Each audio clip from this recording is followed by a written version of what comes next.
حضرت صهیب رضی الله عنه وایي چې پیغمبر صلی الله علیه وسلم به چې د مازدیګر لمونځ وکړو بیا به یې خپلې شونډې مبارکې سوکا وښورولې. چا ورپام شو چې دا خو څه ویایي، په سوکا باندې شونډې به یې وښورولې، دا خو څه ویایي. نو چا ورته ویل یا رسول الله صلی الله علیه وسلم ته چې د مازدیګر لمونځ وکړې بیا څه شونډې مبارکې وښورئ، څه ویایې؟ ده ورته جواب کې وویلې چې یو نبي د انبیاو نه د امت په کثرت باندې چې امت یې ډیر شو عجب ورته پیدا شو. نو الله تعالی ورته وویلې ده دا ویلې ما دغه لوی پوځ ته به څوک مقابلې ته ودرېږي. الله تعالی ورته وویلې چې ته دوی ته ووایه په درې شیانو کې د دې خیار، زه لوږه په مقرره کم چې د لوږې نه مړه شي، که دښمن په مسلط کم چې هغه یې مړه کي، که مرګ په مسلط کم. تفصیلي روایت کې چې راغلی دی. دا نبي چې قوم ته وویلې، قوم ویلې دغه دوه خو طاقت نه لرو، دغه لوږه هم برداشت نه کېږي چې دومره وخت په موږ لوږې راځي چې د لوږې نه مرو بیا، او د دښمن د تورې برداشت هم نه لرو چې دښمن را باندې مسلط کېږي، نو مرګ دې الله راولي. الله په دوی مرض مسلط کو، په 3 ورځو کې تقریبا 80,000 کسان مړه شو. دا خبره حضرت پیغمبر صلی الله علیه وسلم وکړه. بیا دا دومه قصه شروع کړه. او جواب د خبرې خو رانغی، ته دا شونډې ولې ښورې؟ ده د شونډو د ښورولو څه ورته وویلې چې زه شونډې دغه دپاره ښوروم؟ نو جواب دا ده، هغه نبي ته حجه پیدا شو د خپل قوم په لوی ډیروالي باندې، خو زه داسې نه ویایم چې اما دغه ډیرو صحابه او مجاهدینو ته به څوک ودرېږي. عجب زه نه کم.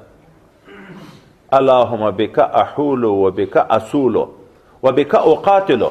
خدای پاکه د تا په نصرت باندې زه حمله کوم، په دښمن باندې د تا په نصرت باندې زه مقاتله کوم، چې اتا نصرت ما سره نه وي، لا حول ولا قوة الا بالله العلي العظیم. نو زه دا ویایم. دا واقعه څه وخت وه؟ وایي دا د حنین په واقعه کې. خو 12,000 مجاهدین شوه.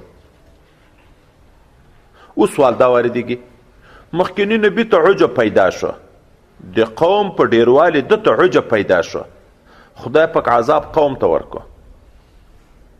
د قوم څه جنایت و؟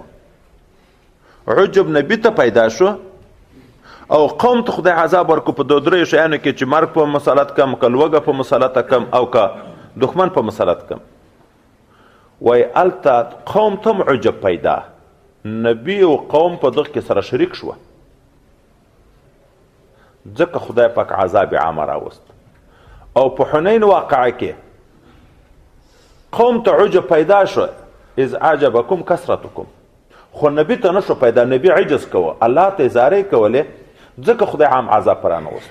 دا د عجز برکت و. کنې په حنین کې قوم ته عجب پیدا شو که نشو پیدا؟ دغه عجب لږ تنبیه خدای پاک ورکړه، په اول وهلت کې شکست سره مخامخ شو که نه؟ خو د رسول الله د عجز دغه د دعا او برکت و چې دا قوم د هلاکت نه وای بچ شو. که داسې وای چې رسول الله هم په عجب کې ورشریک وای، دی ته عجب پیدا، رسول الله ته هم عجب پیدا شوی وای، بیا به په دوی هم خدای پاک یو د عذابو مسلط کوه. نو زه داسې نه یم، د پوځ 12,000 مجاهدین ورسره روان چې تر دغه نه مخکې دغومره ډېر مجاهدین چیرې نه وتللي. دا اولنی وار و چې دغومره ډېر مجاهدین په یو سب کې تله. خو په دغه عین حال د کثرت کې خدای ته زاری شروع کړي. عجز او بندگی، احتیاج ښکاره کول او د الله په نصرت اعتماد ښکاره کول، خدای پاک د هغه لږ شکست هم بیرته جبیره یې وکړه چې هغه قوم ورخطا و، بیرته خدای متعال د دعا په برکت نصرت وکړه او دښمن ته یې شکست ورکړه. دوم یو واقعه نبی علیه الصلاة والسلام د دغه حدیث سره دا دومه واقعه هم ذکر کړه، ځکه د مخکې نبي یو حال و، بیا نو د مخکې امت یو حال هم ذکر کړه. دغه صورت مبارکه کې قتل اصحاب الاخدود النار آیات ته د هغه تشریح اوس کوي په د صورت سما ذات البروج کې. مخکې وختو کې یو پاچا و، دا پاچا بت پرست و مشرک و. یو کاهن درلود چې د پاچایي کارونه یې د هغه په جادوګري باندې په مخ بوه. اوس هم دا بدبختان اکثره د کفري ملکونه جادوګر لري، خصوصا یهود. ډېر کارونه د هغو په جادوګري او په نجومیت باندې کوي. نو دا یو ډېر مشهور کاهن و، د پاچا مشاور.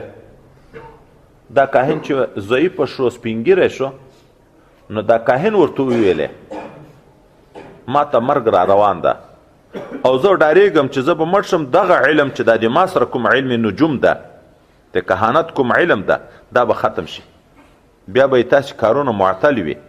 نو تاسې یو زیرک پوی د ښه ادراک الک نوی ځوان چې هغه بیا زر نه مري د په خیال ده چې الک راته پیدا کړه چې زه د خپل علوم په ده زده کړم. دوی چې وکته په دغه صفت یو ډېر هوښیار زیرک الک پیدا کړو. دغه الک ته ذاتي حکم وکړو چې ته به د دغه کاهن نه د ده د علم کهانت زده کړه کوې. د الک د کور او د دغه کاهن په مابین کې څپری کوډخه د یو راهب وه. هغه وخت کې راهبین و مسلمان.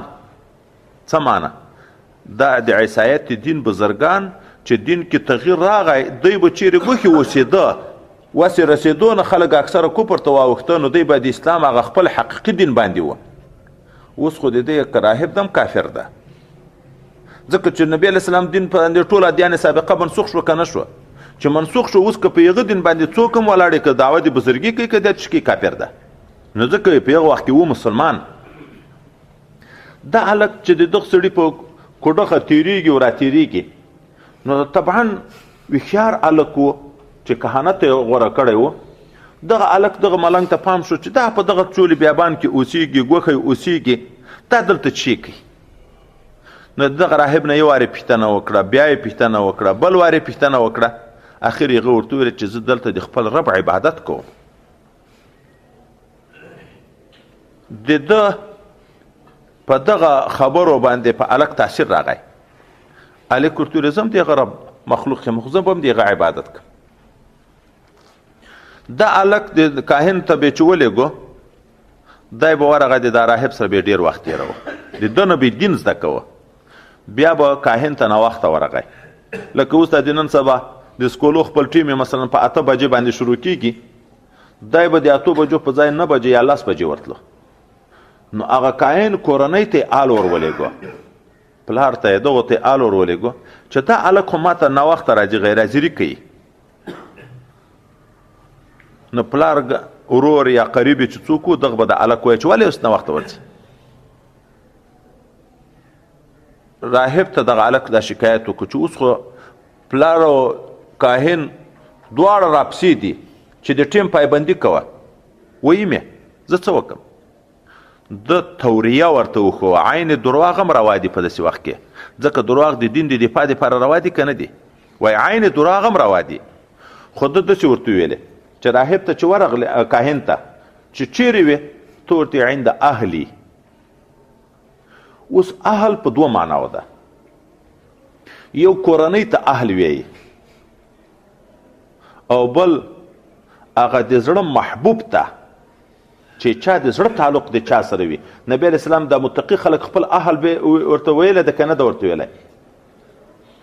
نو دا یې اهل و، اصلي خو د زړه تعلق د ده د دغه راهب سره و. ته ورته چې زه د اهل سره وم. که بیا بالفرض که کور ته ناوخته ورغلی چې د کاهن نه به بیرته راوګرځېدو، بیا به د راهب سره څه کېناستو، کورنۍ به ورته ویل چې په 1 بجې چوټي کېږي مثلا، دا ته ولې ناوخته راځې؟ بیا ورته وایه چې زه د کاهن سره وم، د کاهن نه مراد معلم. دوی خو ځکه خو کاهن ته یې د چیش دپاره ولېږو؟ د تعلیم دپاره. استاد سره وم، د استاد سره وم. استاد خو دغه راهب خپل ځان ورته کړو. خو دا هلک دیني عقاید زده کول، یوه ورځ روان د پلیارې د کاهن په طرف ځي، خلک په سړک کې ولاړ دي. ولې لیار بنده ده؟ ولې لیارې ته زمری راوتلی؟ او زمري ته هېڅوک په مخه نشي ورتلی لیاربان د څوک نشي تلی دغه هلک تیږه راواخیسته زمري په طرف روان شو ای الله تعالی که هغه راهب رښتیا حق وي چې دا ماته دین راښیي دغه استاز که حق وي خدای پاکه ته دا زمری په دغه تیږه مړ کړې زمری یې ویشت په تیږه باندې مړ شو دغه ته کرامت ویي خو خارق العادت کار وشو زمری په یوه تیږه باندې په کنکي هلک په ویشتلو باندې مړ کېږي دا کرامت خلکو وویلې دې عقیده خو دا وه چې دا کاهنین لوی علما دي دا کمال د یغ نه زده کړی دغه هلک خو عجب کمالدار شوی دی کمال یې زده کړی دی ګورئ په هغه علم باندې دا زمری مړ کړو دا خبره مشهوره شوه په خلکو کې هلک دا داسې کمالداره شوی هلک د داسې کمالداره شوی د پاچا یو وزیر په سترګو ړوند شوی و سپین ږیری معمر ده دا خبر شو دغه د هلک ته وویلې ور ویې غوښت چې که اما سترګې دې راته جوړې کړې دومره شکرانه به درکړم ده ورته ویلې شکرانه نه غواړم چې کوم ذات ته یې تا سترګې جوړې کړي په هغه به ایمان راوړې هغه ورته ویلې او د الله ته دعا شروع کړه چې ربي کریمه ته دې د سترګې ور جوړې کړې چې سترګې جوړې شوې نو ورته ویلې دا الله جوړونکی ده زه نه یم نو هغه ایمان راوړ په الله تعالی باندې په وخت کې درې مسلمان پیدا شو یو راهب یو هغه مشاور د پاچا یو د هلک دغه ړوند دفتر ته نه شوی تلی د پاچا حضور ته نه شوی ورتلی ځکه خو ړوند شوی و ورغی د پاچا مجلس ته په سترګو روغ ده پاچا پوښتنه ترې وکړه دا څنګه څه شي علاج دې وکړه ده ورته وویلې هغه هلک چا تاسې مقرر کړی و د کاین دپاره هغه هلک ما ته دعا وکړه خپل رب ته هغه الله تعالی دې ما سترګې را جوړې کړي الله تعالی نو ایمان او د بوتانو نه بل خدای منې هلک یې راوغوښت هغه ورځ تفاسیرو لیکلي دلته محدثینو نه دي لیکلي چې هلک هغه زمری وویشت مړ شو بیا چې بیرته راغی خپل استاز دغه راهب بزرګ ته یې دا حال وویلې هغه ورته ویلې د تا نه یو کرامت راغی ته به په ابتلاو کې واقع کېږې دا خبره کرامت خو سبب د شهرت ګرځي که نه خو ګوره چې ما چاته ور ونه ښیې یغ هلته وډار شو چې دا اخر خبره ما ته راجع کېږي ما چاته ور ونه ښیې دلته پاچا کلک کو تا خو کاهن ته ورلېږلې تا دا دین د کومه نه زده کړو اخر د راهب ور وکړو نو راهب دغه سپین ږیری ړوند د هلک درې سره پاچا حاضر کړه ورته یا به بیرته د دین نه اوړئ د الله د خدایي د وحدت نه به انکار کوي یا به هر یوه ته ګوښه سزای موت ورکوم په یوه قسم به درې سره نه وژنم درې سره ته ګوښې سزا دوی انکار وکړه چې موږ خپل دین نشو پرېښی نو دغه ظالم پاچا په دوی دریو کې د یوه په سر اره ورکېښوه په اره باندې اره کو دوه ځایه کړه شهید کړه دا بلې په یو دوم قسم دغسې سخت تکلیف باندې شهید کړه هلک پاتې شو هلک په باب کې خپلو نوکرانو پوجیانو ته وویلې دا وخېجوئ غره ته د غره د سر نه یو لوی پاڼ چې وي د هغه پاڼ نه یې راواچوئ چې ټوټې شي هلک سره چې څو نوکران یې ولېږل چې غره ته یې ورسوه چې کله دی غورځئ الله په دوی باندې تزلزل راوست دوی د هغه پاڼونه لویږي او هلک وښی پاتې شو ژوندی دی ټول مړه شو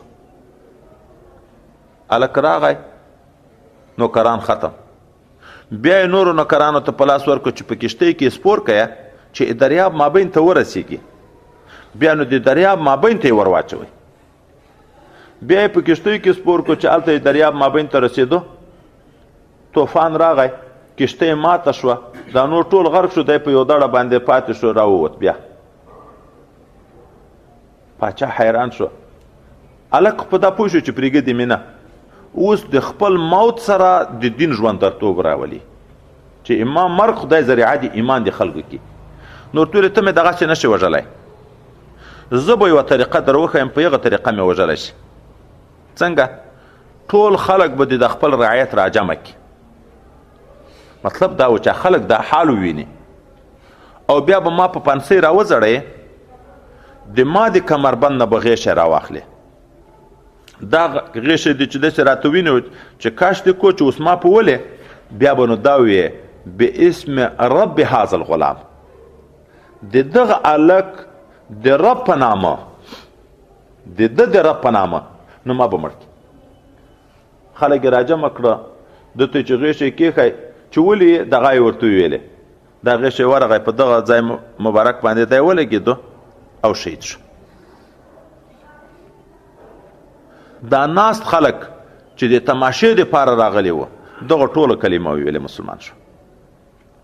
چې که دغه پاچا خپله په حق وای دا کوم دین ته چې موږ بولي خو ده به په خپله وژلی و په خپل دین په خپلو خدایانو یې نه شوی مړ کولی د دغه هلک د رب په واسطه باندې نو دغه هلک چې کوم رب دی موږ هم په هغه ایمان ده.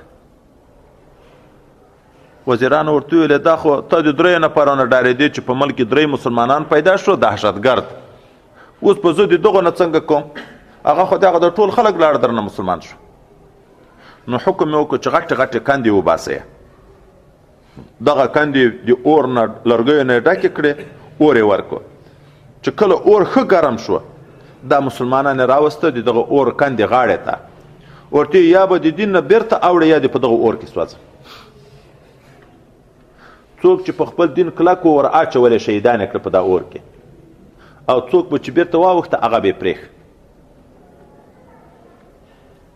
ابوالمنتهي کوم ویلي د اخر بحث کې د کراماتو بیانونه چې کېږي چې 11 هلکان په کنکونې غږېدلی دي یو په یغو کې دغه هلک ده. عجب اشعار علامه رومي صاحب بیان کړي دي. د هلک شیرخوار هلک د غږېدا نه ده د مور د غېږې نه یې واخیست اور ته یې ور واچوه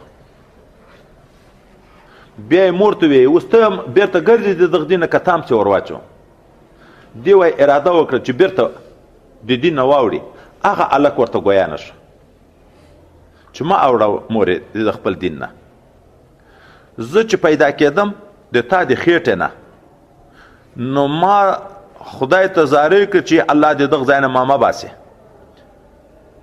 آیتا خېټه ما ته د راحت ځای لیدی کېدو خو چې زه کله پیدا شوم دنیا ته راووتم نو ما ته دا ښکاره شو چې آیتا خېټه لکه بندیخانه وه دنیا آزاده وه اوس د دنیا نه چې دا اور ته زه اچولم ما ته دا خیال و چې دغه ځای مشکل ده خو چې زه یې اور ته واچولم شهداو ته دستي ځای په جنت کې لیدی کېږي که نه د الله نعمتونه ورته شروع کېږي که نه نو دا بندیخانه ماته د ایتا ټوله دنیا ماته داسې اوس لیدی کېږي لکه ایتا خېټه اصل د وسعت ځای خو دغه ده.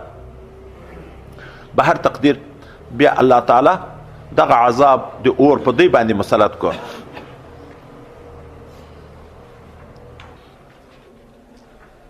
دغه هلک بیا دفن شو. وایي روایاتو کې راځي چې دا خو د نبي کریم صلی الله علیه وسلم نه د مخکې واقعه وه. د حضرت عمر فاروق په دور کې دغه هلک قبر لوڅ شو د هلک یې را لوڅ کړو ګوته یې په یغه ځای د زخم باندې ایښې وه لکه هغه چې په کومه ورځ دی وویشت شهید یې کړو لاس یې په هغه خپل زخم کېښی. د حضرت عمر فاروق رضی الله عنه په دور کې چې لوڅ یې کړو هغه ګوته یې په هغه خپل زخم باندې ایښې وه. شهداو ته کرامت ځکه شهادت ولایت ده او دغه ته خدای پاک کرامت ورکوي. کلونه کلونه بعد 40 کاله بعد د احد شهیدان لوڅ شوه وجودونه سالم و رک روغ و کفنونه هم نه و خراب شوي اکالي هم نه و خراب شوي خو الله تعالی د حیات فیصله کړې ده چې دا ژوندي دي. الله تعالی وی چې دا ژوندي دي نو په دې کې څه هغه نشته. مسلمان ته خدای پاک دغسې حالت نصیب کوي. دا مخکې ورځ اوس دا قصه نه پوهېږم چا راته وکړه د یو چا د هغه په باب کې ویلې وایي غسل مې ورکوه چې ما به یې د لاس راوینو چې راجګو مې په خپله به راجګ کړو په خپله به یې رادې خواته کړو چې ما به بېرته داسې کوو لاس به ده په خپله داسې کړو. هر مسلمان ته چې نیک عمله مسلمان د زرکدن په وخت کې بشارتونه ورته شروع کېږي. دا د کرامت قبیلې نه دي.